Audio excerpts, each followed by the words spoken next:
more than a decade, John Dykes has been the face of Premier League shows, especially in this part of the world, in Asia. Whenever we reminisce the great golden era of the Premier League, where Arsenal, Chelsea, Manchester United were at the peak of their powers. We do remember the great teams of that generation, but we also do remember the pre-match and post-match shows, which are hosted by the great man himself, John Dykes, who's joined us today. Good afternoon, John. I think it is afternoon or evening in Singapore. I'm not sure. Pleasantries. How are you? It's lovely to be with you, Anurag. Yeah, it's late afternoon here in Singapore. We're, I think, about 2.5 hours ahead of you. So, yeah, just coming towards the end of the day. Okay, that's wonderful. So, how have you been, John? So, I know the lockdown has been difficult for all of us, but how has it been in Singapore? And what were you doing, especially during that phase where we were absolutely allowed to do nothing? So, what were you doing during that Yeah, time? yeah. Yeah. Yeah. Well, okay. So there's a few things in that. Firstly, yes, I am in Singapore. Singapore has pretty much been my home for the majority of the last 20, 25 years. So what happened was when you first got to know me, I was working on ESPN Star Sports, which was obviously the company. So either on the Star Sports channel or the ESPN channel. And I spent 13 years in Singapore from 1997 to 2010, which is when I really presented a lot of different sports and then started specializing in the Premier League from about 2002 onwards. Then I had the 7 years where I was based in the UK, working with the Premier League productions, based out of London, doing the world feed, which meant that you actually got to see me on Star Sports with the Premier League coverage across India. And then in 2017, I left England to come home to Singapore, which is pretty much what I consider to be home, with my family. My wife's Singaporean, my kids were born here, so this is very much home for me. And since 2017, I've been back here working with Fox Sports. And Fox Sports is now part of the Disney family, but we retain the Fox Sports channel branding for the time being. And what I've been doing since then is I put out a 3 times a week chat show, which is named after me. And effectively what we do is we conversation into the sort of chat realm. We take it across linear channels, digital, social channels. We don't show matches.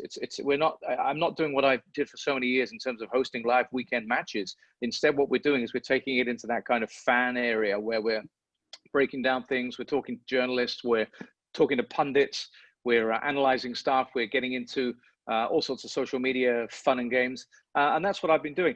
Now, and it's a long-winded way of answering your question. So when COVID came along and circuit breaker, as we called it in Singapore, they called it circuit breaker. They felt that the virus needed a kind of a short, sharp shock to try and really sort of stop its spread. What happened here is Singapore's relatively blessed, and I think we're all very fortunate. The numbers of deaths are extremely low. There has been quite a lot of contagion amongst various communities, and that means that we've all been very, very careful. But what happened was Singapore got a handle on this very, very early on. They stopped traveling, they imposed quarantines, and we had a sort of a 3-month period when we were at home. However, I was very fortunate in that my show doesn't require live matches happening for me to be able to make it. So we took the decision very early on that we would go ahead and carry on making the show whenever we possibly could. And although a lot of people, as you'll have seen, are working from home, and we've seen all these protocols come into place, even at the biggest news and broadcast operations in the world, where everybody's basically doing it from home, we resolved, where possible, to go into the studio if we were allowed to and do it.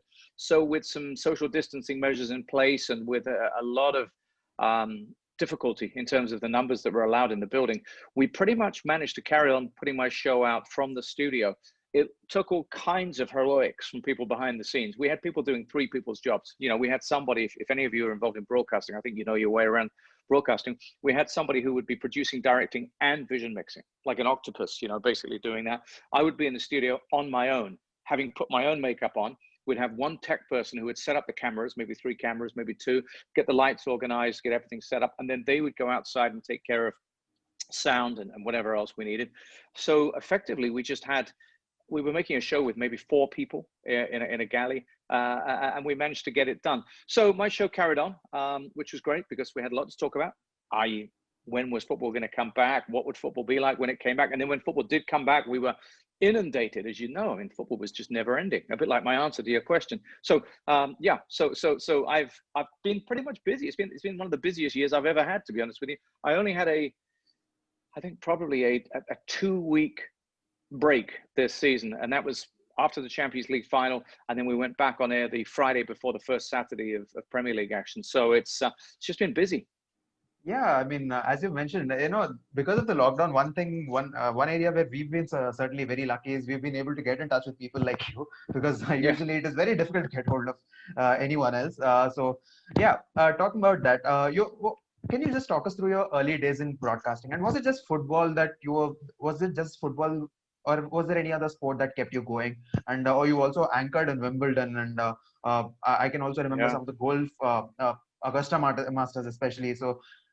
Was it just football in your early days, or were there other sports that you were involved with?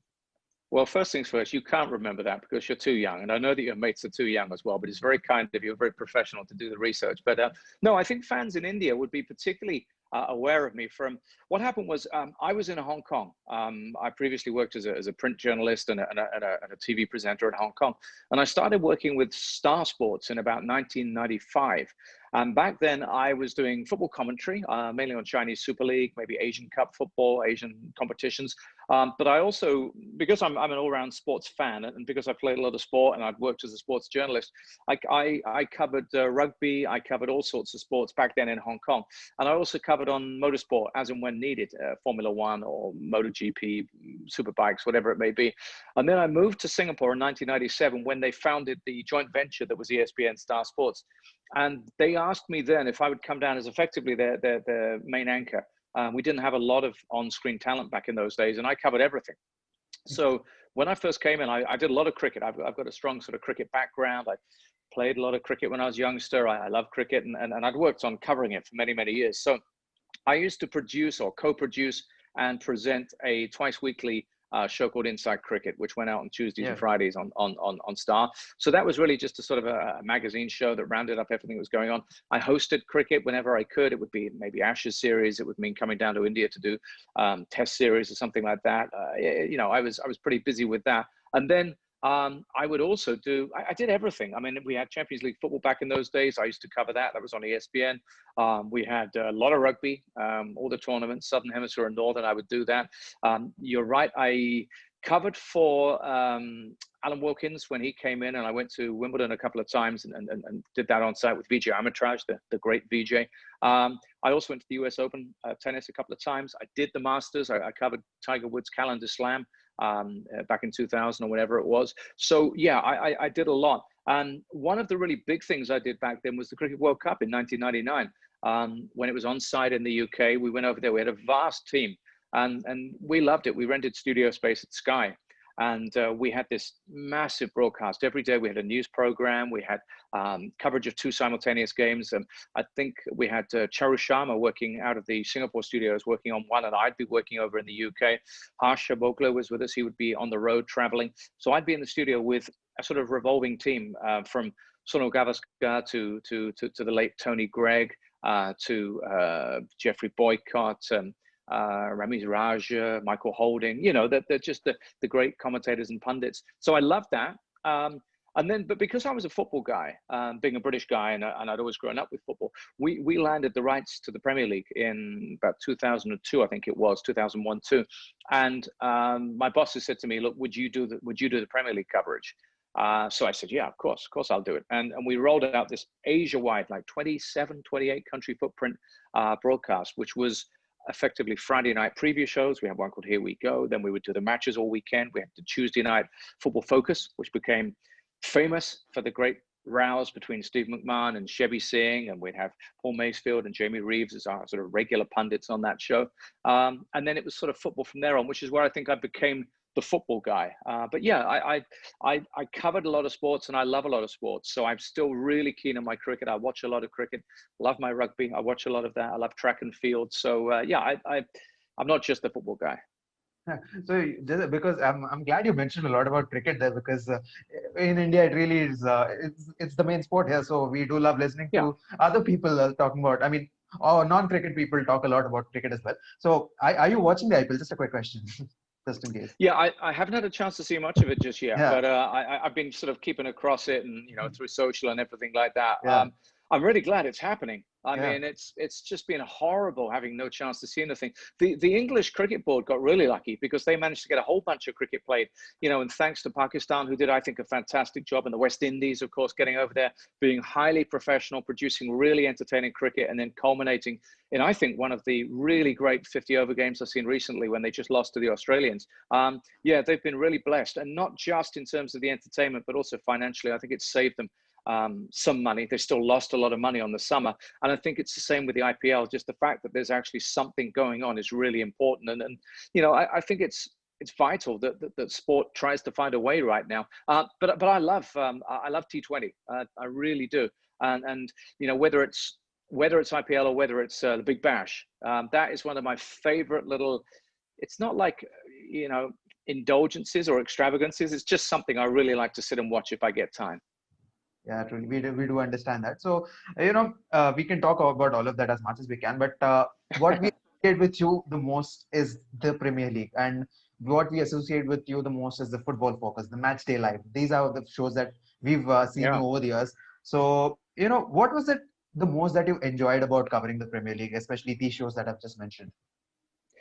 Well, it's interesting, you know, in that broadly speaking, when you broadcast a league or a sport, it splits into two different things. You have the match day coverage, you know, you have that live in the moment as it happens, and then you have the sort of spin-off, the shoulder programming, the chat shows, the previews, the reviews, the analysis, and everything like that. And what I've seen happening down the years is I've seen the rise of the latter. You know, there's so much content now because with the increasing move towards digitalization, towards social media platforms, towards fan-based programming, different kinds of content. You know, you have fan TV channels, you have YouTubers, you have bloggers, you have all sorts going on now. There's a greater amount of content out there. But the one area that I think, if you're a really serious broadcaster and if you're a really serious journalist in many ways, the best thing is always going to be live coverage of matches. And I really enjoy what I'm doing right now because we can come to it later. It's taken me into a different kind of a role. But in terms of the sheer essence of sport, I found that when you're covering a live match in front of a massive audience, and that Premier League channel went out to a huge audience, and something happens and you happen to be part of a great broadcast and you say the right words or ask the right question to the right person, or you just come up with something that you feel is appropriate for the moment, then that's really the great joy of broadcasting. And I was really blessed that I got to work with some fantastic people, both in Singapore with ESPN Star, when we had some great producers and directors. And I thought we put out a very high standard of programming, which I guess ultimately led to me going to England, because you have to remember, even though I am English, and you can hear that, I'd actually never worked in England as an adult. I'd always been in Asia. So it was a great privilege. You know, it was an honor when the Premier League invited me to go over there to head up their international coverage. And I think that was credit to what we'd done on ESPN Star. So to be there, it also meant that I got to then work with the premier talent from the UK broadcasting industry. So we would have a team of producers and directors and studio crew and everyone who worked on, you know, on Sky or on BT or ITV, BBC, whatever it may be. So that was really a great challenge for me, but it was also really fulfilling, I think you'd have to say, in terms of being the best you can be as a broadcaster. So that's what I really enjoy. So yeah, you've just talked about the quality of the presentation that you've just said about. So this is one question that has been lingering in my mind for a very long period of time. So how would you define the role of a presenter slash anchor or moderator or whatever you want to call it? Because this is a job which you might not get the recognition quite instantly, but you might get negative fame quite easily. Where you say one wrong thing, yeah. It's interesting. I'm just gonna jump in on one thing there. And you talked about you might not get the recognition. You have to understand, I believe, that that's not why you're doing it. Yeah, I mean, and I think these days, society, particularly in terms of social media society, kind of encourages the opposite. Everybody is told they have to be the center of the conversation. They have to be the star. They have to do something that makes them noteworthy. Well, I was always brought up completely the reverse of that. And I'll give you an anecdote I've told before. I first started working on TV as a sports anchor with a really experienced Australian guy who basically hired me, put me in the role, and then supervised me as I kind of learned the ropes and what have you.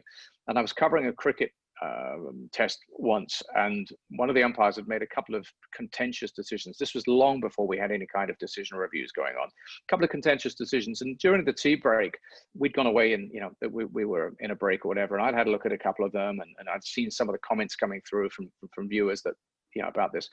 And when I went back on air and I kind of threw back to our commentary team, I did sort of say something along the lines of, well, this is going to be an interesting session, not least because, you know, we want to see if umpire XYZ carries on, you know, courting controversy. So threw back to the commentators, what have you.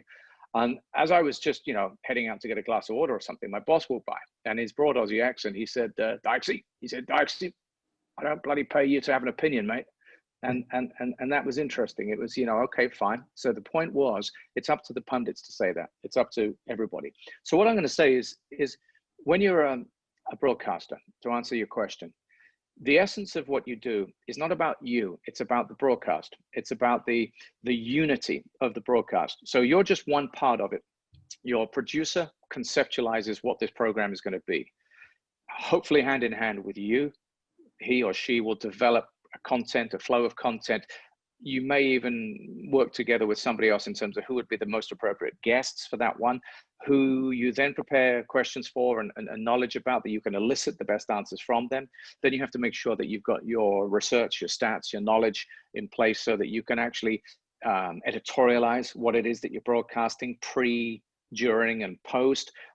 So effectively, I think what you are is you're a moderator, you're an inquisitor, you're an entertainer of sorts, because of course, come on, everyone wants this to be fun. You've got to try and, you know, make it lively and engaging and entertaining. But it's most definitely not your show. It's not about you. And if I think anyone who loses sight of that isn't the best presenter, because it's not about me. I sometimes see presenters who get into a situation where perhaps they might actually know a few more facts than their guest might do for whatever reason. Well, in that sort of situation, the worst thing you could do would be to actually use all those stats and then go to your guest who's got nothing. The best thing to do actually is to actually feed those stats to your guest, ask the right question, get them back, and then everyone looks good, because that means that the broadcast looks good. And I think it's very important, and I've always felt that underpins everything I do. It's very important that you recognize that you're there to make everything look good. It's certainly not about you as a component part in that. And I think that's what I always try to achieve. Yeah, indeed. It's a brilliant way to put it, actually. You're just there to make everything look good, and you've made it look very, very, very good over the years, that I must say. So, you know, so you're very active on Twitter as well. I do keep following what you keep writing. And, you know, whenever people are a little honest with their opinion, social media doesn't really accept it that as easily, especially if there are rival fans. So you're talking about one club, in not so positive sense, there are always rival fans coming and commenting, oh no, how the hell are you speaking something like this, and so, along those lines. So, you know, have you ever encountered something like instead of that? So what do you think are like the disadvantages of being there? Like, do you really go back and read all those comments, or you know, do you just try to ignore them? How do you deal with it? First things first, I will be honest about things that I think are objective. I will never get involved in a kind of who's the GOAT conversation. I will never get involved directly in an antagonistic, clickbaiting kind of topic. What I found out very early on is that whenever you make a comment, and if somebody replies, and if that reply is a little bit abrasive or very abrasive or what have you, the best thing you can do is, first of all, take a deep breath and count to 10 before you say or do anything. The next thing to do is you just go and have a little look at the person's profile. You know, and quite frankly, if that profile is, I love Sadio Mane 99, and then every single post that they've put on their timeline is basically attacking anyone who says that anyone else in the league is a better player, then you know what you're dealing with. Right? Yeah. So you then realize, so what you have to do is you always have to put your subject and the people into context. Once you've done that, fine, you can choose to do what you want. I'm just not of a nature where I go looking for controversy. I like to always try and find a middle ground. I don't believe, and I think I'm kind of at odds with the modern way. I don't think everything is a bipolar topic. I really don't think it's either this or this. I mean, life is so much existing in the middle ground, and I think that's true. So when you talk about Ronaldo and Messi, how can you possibly say why would you even want to say who's the best? You only do that if you have a media platform that you want to somehow attract clicks and likes to, or if you are somehow fanboy and fangirl and obsessing about something. It's a bit like, you know, liking heavy rock music and somebody forcing you to choose between Megadeth and Metallica. Well, what's the point? Yeah, indeed. Yeah, we totally get that. I mean, it's a very difficult world to live there, especially on Twitter. It gets difficult, especially as younger generation. We sort of get enraged a little too easily, I must say. So it's a little difficult to maintain our cool. But yeah, I think uh, you know, drifting to a different topic. So you have been involved with the Indian Super League previously in the first edition in 2000. I'm not in the first in 2014, if I'm correct. So Yeah. yeah, and you've been with the Indian football. I mean, you've been at least noticing the Indian football and its growth over the years. So obviously, it is very far from catching up with the European standards and stuff. Hmm. But how was it when you you know, initially came into the Indian Super League, and how do you think have things progressed over the years?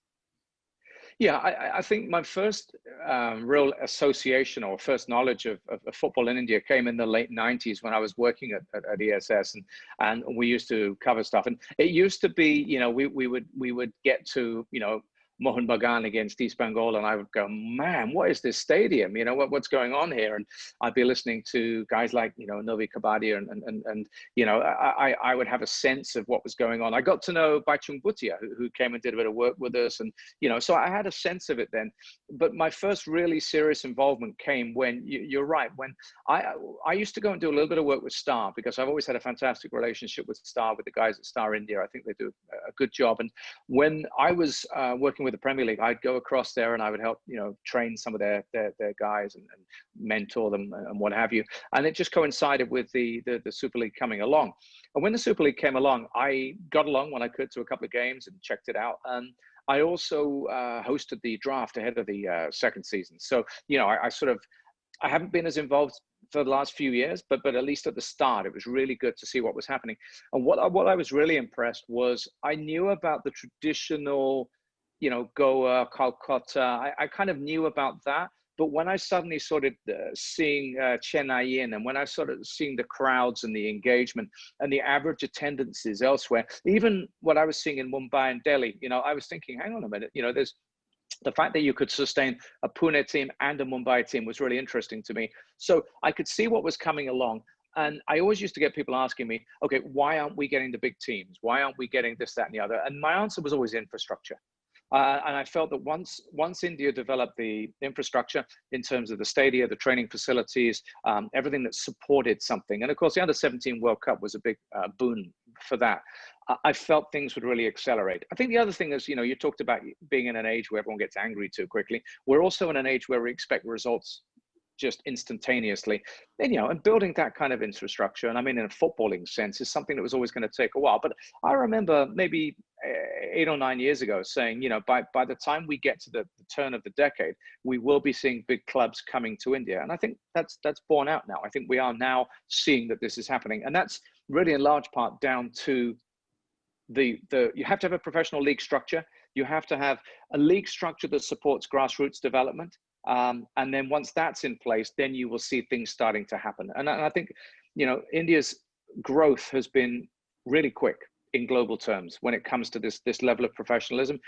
A lot of people try and associate national team success with the broader kind of, you know, thing I'm talking about. That doesn't always go hand in hand. Just look at how crap England were for years, despite having, you know, the arguably the most competitive, most successful league in the world. So the two aren't always a great barometer. But I think, you know, the advance of Sunil Chetri and the Indian team has kind of mirrored it. So yeah, I think it's a really positive time for India. I think the only frustration for me, though, Anurag, would be that I knew way back in the early 2000s, I knew that there was a really hungry Indian audience when it came to football. But what I tended to find was that those who pushed the very strong cricket agenda, and the broadcast media in particular, used to suppress it. They used to say, oh, no, football's only popular in Kolkata and Goa, and it's not. But I knew, because I was getting emails back in those days coming into Football Focus from really knowledgeable fans in Mumbai, in Delhi, in wherever it may be, in Bangalore, writing to me and knowing everything about football, and not just English football. You know, it would be Italian, it would be Spanish, it would be German, what have you.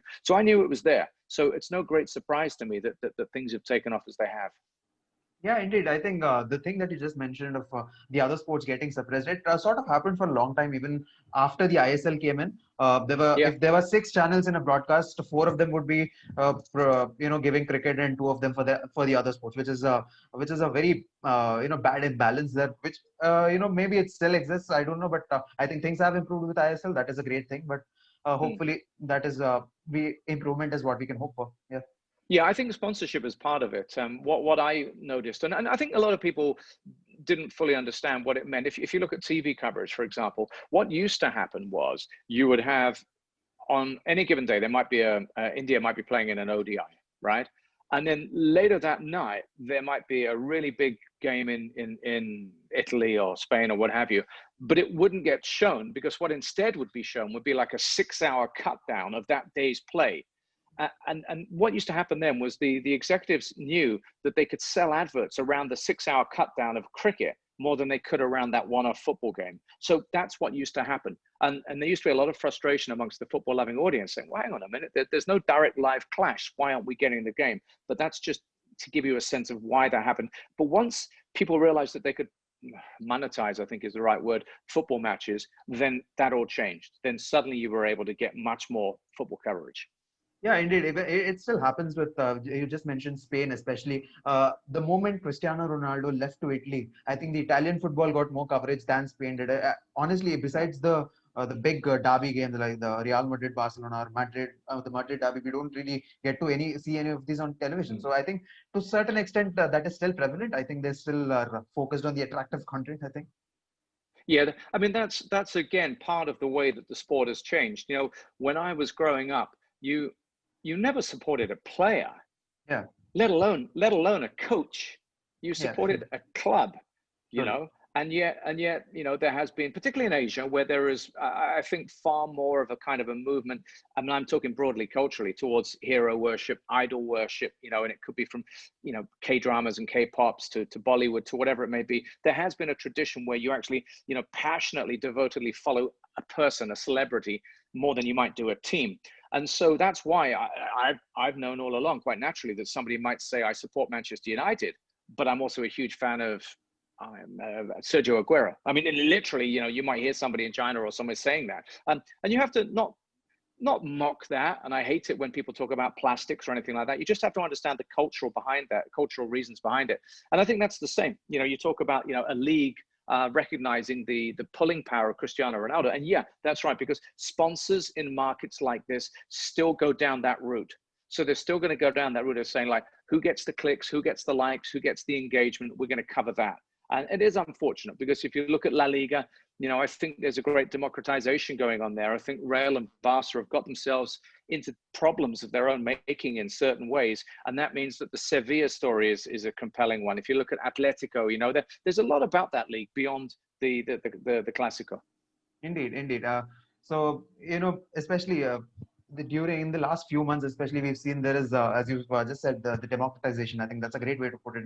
Now we are seeing great teams coming, more other teams coming up in La Liga. That's Yeah. great. And also about the Premier League right now, it is happening, and there were some hopes that fans could come in, but eventually, I think Boris Johnson's announcement that pretty much ruled everything out.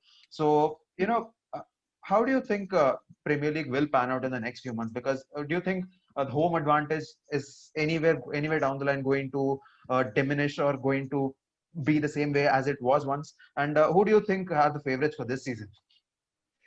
Okay, right. There's lots to work through there. Yeah, Yeah, I mean, first things first. It's such a shame that we can't get fans in. true. Yeah, and it's really unfortunate. I think Rick Parry, who's in charge of the English Football League, the EFL, said that they conducted something like 7 pretty successful trials over the last weekend or so. But you know, it's a political decision, and as such, it's not really for me to question it from such a distance. You know, I mean, it's up to different countries to deal with this the way they see fit. But it is a problem because football suffers hugely without fans. And, you know, you remember last weekend in the Premier League, there were what, 54 goals scored, right? Yeah. No, Record, sorry, yeah. 40, yeah, 44, I that's think, right. 43, 44. Yeah. 44 goals scored. Yeah. So we were chatting on Monday when they were already like 39 scored. That's right. And I was talking to Mark Schwarzer about it, and we were trying to, on my show. So basically this show I do, the Monday night, I do the show on Fox Sports. So the John Dykes show, I better plug it in case my Yeah, boss is yeah. listening. So we review the weekend. So I had Mark Schwarzer on with me on Monday, and I just said to him, I said, where's these goals coming from? You know, what's going on here? And he came up with an interesting point. He said, you know, one of the things that might be happening is that when there aren't fans in, sometimes the defenders in particular can just lose their focus a little bit. You know, they can just lose the edge. And particularly if you're losing in a game, those games can blow out a little bit. You know, you can go from 3-2 down to 5-2, 6-2 down or something like that. If they just don't have the crowd getting at them, keeping them focused and edged on their edge and what have you. And so that's interesting to me. So it kind of answers your home advantage thing. And I think we saw that during the post-pandemic, you know, that return of football. The home advantage statistically was shown to be no longer such a big thing.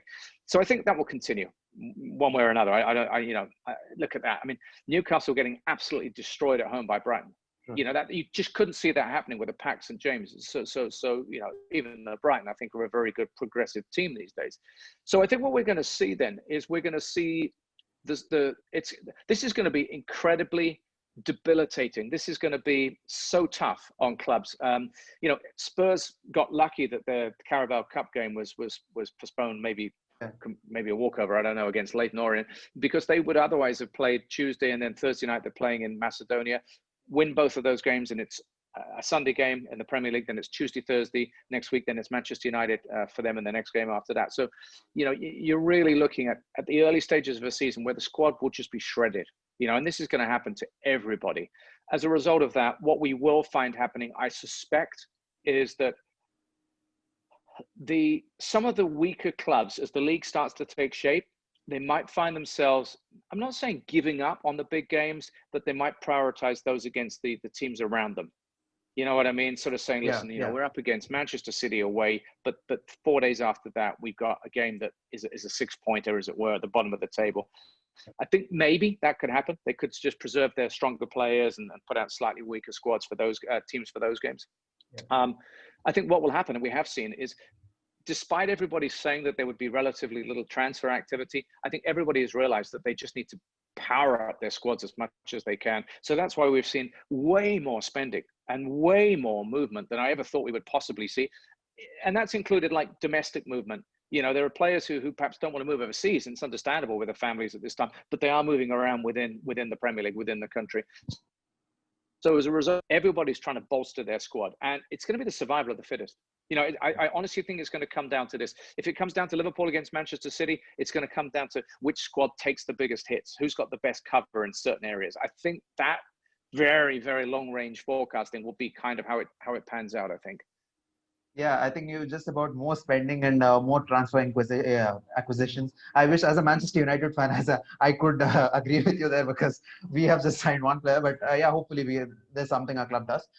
You know, moving past that. So we've kept you for long. Thank you so much for it. But before we let you go, one final question: what are your plans for the next few months, and what are you planning to do? Oh, okay.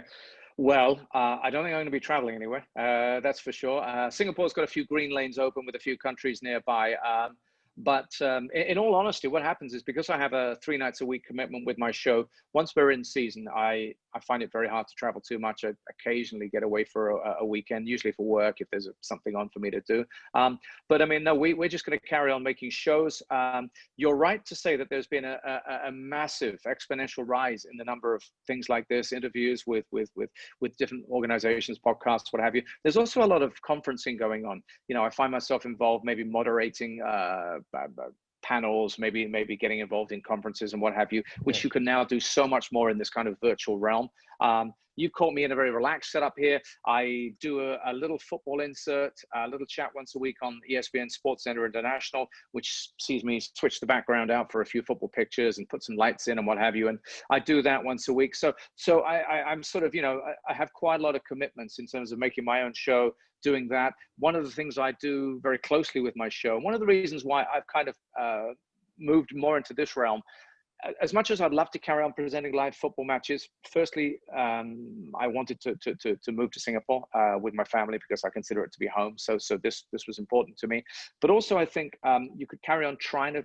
If we were a Premier League broadcaster in Singapore, sure, I'd be presenting Premier League matches. But I'm very engaged at the moment in trying to deliver content that I think is very flexible, that works across different platforms, be it linear, digital, social, what have you. I also like working very closely with sponsors and clubs and clients where possible. So, for example, at the end of last season, we delivered a special.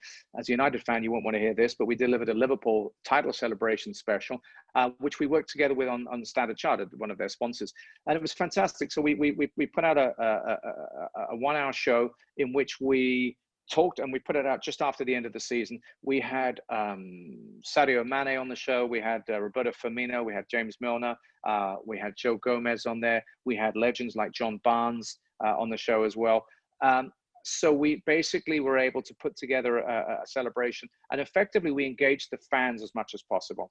So we had fans sending in clips, we had fans asking questions of the stars and what have you. And I really like the fact that we're able to move in this space right now. And it's something I'm doing on my show right now, is trying to get fans around Asia as much access and as much engagement as they possibly can. So that's what's going to keep me busy for the next few months. And, you know, hopefully I'll come back and talk to you at some point about it in the future. Yeah, hopefully. I think that will be absolutely great for us. So thank you so much, John, for joining us on Off the Pitch. It was a really, really great conversation, and you've explained some points so beautifully. It really fits the billing for us beautifully. So thank you so much for joining in, and I hope to see you soon again. Yeah, thank you so much. And to all of you guys, stay well and keep yourselves healthy, and I'll see you soon. Thank you. Thank you so much. Thank you. Okay, bye.